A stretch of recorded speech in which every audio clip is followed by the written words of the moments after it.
And the Strait of Hormuz, it has emerged as one of the key pressure points in the war on Iran, with its strategic shipping lanes increasingly entangled in the wider conflict. Tawhid Asadi reports from Iran's Qeshm Island, overlooking the waterway.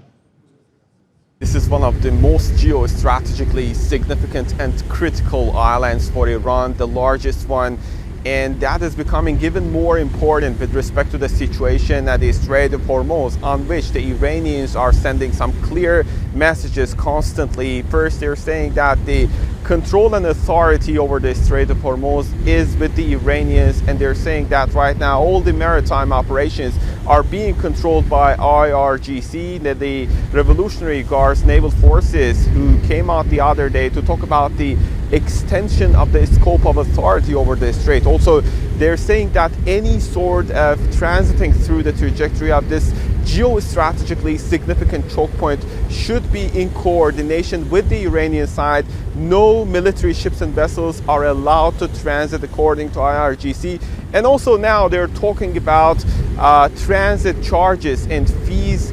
Also, they're referring it or framing it as a sort of protection price, or the protection charges that Iran is planning to implement when it comes to the Strait of Hormuz to safeguard the security of not only the ships and vessels, now they're saying that, but also the internet cables and other infrastructural facilities across the Strait of Hormuz. The situation looks to be very much full of tension, I would say, as the diplomatic standoff between Tehran and Washington goes on. We hear the rhetoric of two-sided message from the Iranian side, while saying that diplomatic engagement is underway. Also, they're saying that any aggression, this is the latest that we had from IRGC, saying that any aggression runs the risk of another round of escalation, this time beyond the region. But speaking of the circumstances here, and speaking of the control and authority over the strait, I can say that